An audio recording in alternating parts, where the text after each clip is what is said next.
বাংলাদেশের রাজধানী ঢাকা এক সময়ের মসজিদের নগরী হিসেবে পরিচিত ছিল।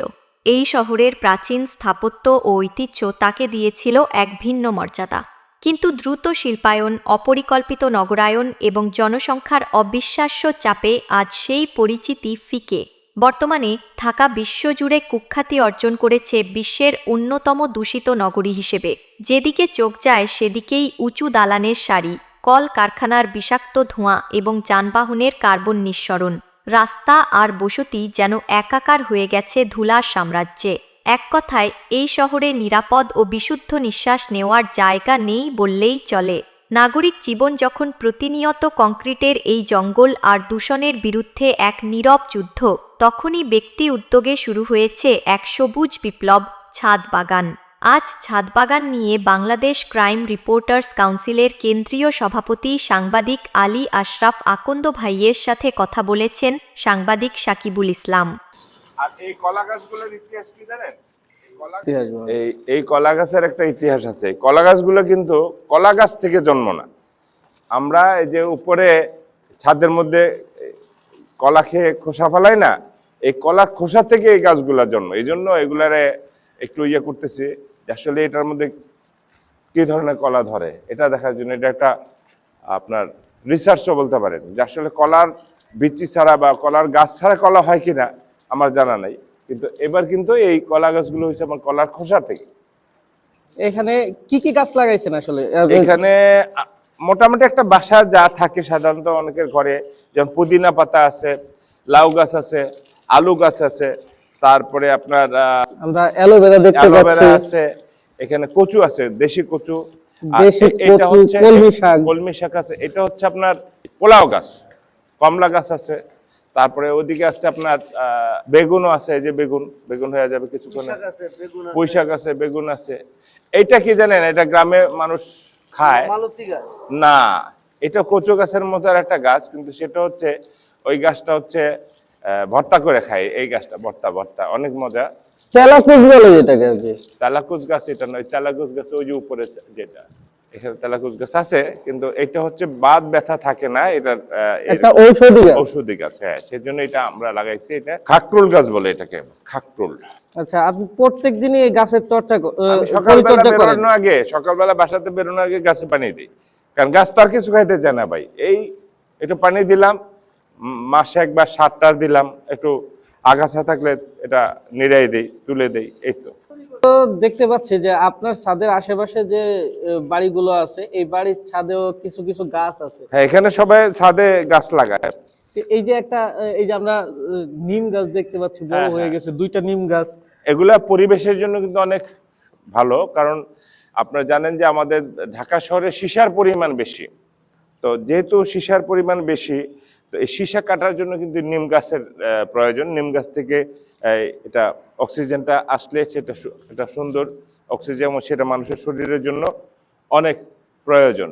তারপরে এখানে কিন্তু মেহেন্দি গাছ আছে। মেহেন্দি গাছ আছে এই জন্য যে মেহেন্দি গাছটা মানুষের জন্য অনেক প্রয়োজন, মাথায় দেওয়া যায় মেহেন্দি। এবং এটা কোনো, আপনার সামনে যে ফুলগুলো দেখতে পাচ্ছি, এটা কি ফুল গাছ? হ্যাঁ, ওই নীল একটা ফুল আছে। আর এখানে এই ফুলটা ভালো, এটা একটা সুন্দর ফুল, ওটার মধ্যে ফুল হয়। এদিকে দেখেন না, অনেক গাছ আছে, যে এই যে বিলম্বী গাছ, হ্যাঁ, টকটক একটা ফল হয় না বিলম্বী, সেটার গাছ। এটা পেয়ারা গাছ, এই যে আমরা করি, স্যুপ খাই, স্যুপের গাছ, থাই স্যুপের গাছ আছে এখানে। এখানে কলা গাছ আছে, এটা হচ্ছে কলা, কি বলে, ওই যে সাগর কলার গাছ। এই যে মেহেন্দি গাছ, তরতাজা মেহেন্দি পেরে নিয়ে বেটে মাথায় দেওয়া যায়, এটা তো অন্য কোথাও হয় না।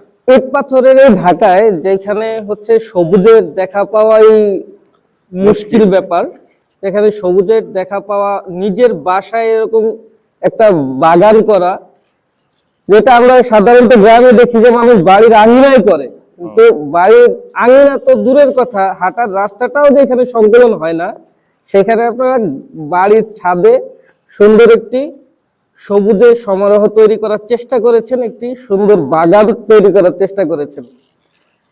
আসলে ব্যাপারটা হচ্ছে কি, এটা মনের ব্যাপার। মন মানসিকতা ঠিক থাকলে সব সম্ভব। আপনার যদি 5 কাঠা জায়গাও পড়ে থাকে, আপনি হয়তো করবেন না, যদি মেন্টালিটি আপনার না থাকে। আর যদি বাড়ির ছাদে কার্নিশে একটু জায়গা থাকে, আপনি যদি মনে করেন যে আমি এখানে করতে পারেন। এটা সম্পূর্ণ মনের উপর নির্ভরশীল। অনেকের কোটি কোটি টাকা আছে কিন্তু মন মানসিকতা নেই। আবার দেখেন অনেকে কৃষক, সাধারণ 2 কাঠা জমির মধ্যে কিন্তু সে চাষ করতেছে 3-4 রকমের ফলন। তো এটা সম্পূর্ণ মনে। এই দেখেন আমি সকালবেলা উঠেই কিন্তু পানি দিচ্ছি গাছে, এখন বেড়ে যাও, কারণ এরা তো ভাই অনেক কিছু খাইতে চায় না, এরা একটু পানি চায়, বাস গাছগুলা ভালো থাকলো। হ্যাঁ, এই যে দেখেন ওই উপরে আরেকটা ছাদ আছে, আমি আপনাদের দেখাতে পারি। ওই উপরের ছাদেও কিন্তু আপনার এইসব হ্যাঁ ফুল ফলের গাছ আছে ওখানেও।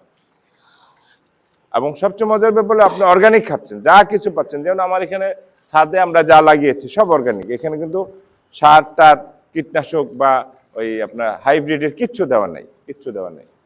তো এই পানিটা, এই যে 2 বালতি পানি দিলাম, 2 বালতি পানি তো একটা বাড়িতে বা একটা ফ্ল্যাটে তেমন কিছু না, ইচ্ছেগুলো আপনি দিতে পারেন। এই যে কত সুন্দর সুন্দর বড়ি আসছে, এই বড়িটা কিন্তু অনেক মিষ্টি।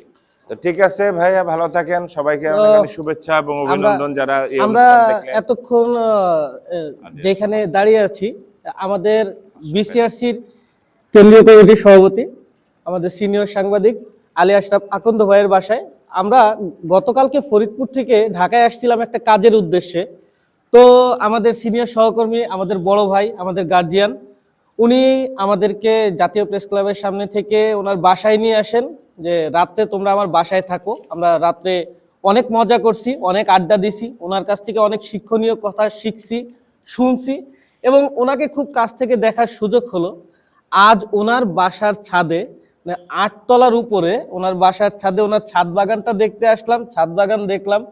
আসলে শৌখিনতা, শুধু শৌখিনতা না, মানুষের ভিতরে যে একটা মলিন অনুভূতি, এই গাছগুলো তার প্রমাণ।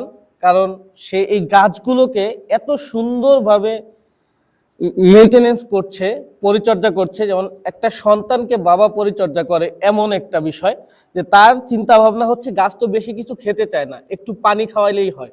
তো এই যে ইট পাথরের ঢাকা, এই ইট পাথরের ঢাকাতে এত দূষণের মাঝখানেও কিছু কিছু লোক আছে যারা আলী আশরাফ ভাইয়ের মতো চিন্তা ভাবনা করে যে একটুখানি সবুজের সমারোহ যদি করা যায় তাহলে একটু শুদ্ধ বাতাস, একটু শুদ্ধ বায়ু হতে পারে আমাদের সুস্থ জীবনের চাবিকাঠি। তো আমি সবার কাছেই বলবো, যাদেরই এমন সুযোগ আছে, যাদের ছাদ আছে, ছাদ বাগান করুন, সবুজের সমারোহ করুন, সুস্থ নিঃশ্বাস নিন, পরিপূর্ণ নিঃশ্বাস নিন, পরিষ্কার অক্সিজেনকে দেহে গ্রহণ করুন, সুস্থ থাকুন, ভালো থাকুন। সবাই সুস্থ থাকুন, ভালো থাকুন এবং আপনার বাড়ির আঙিনায় ছাদে বাগান করুন।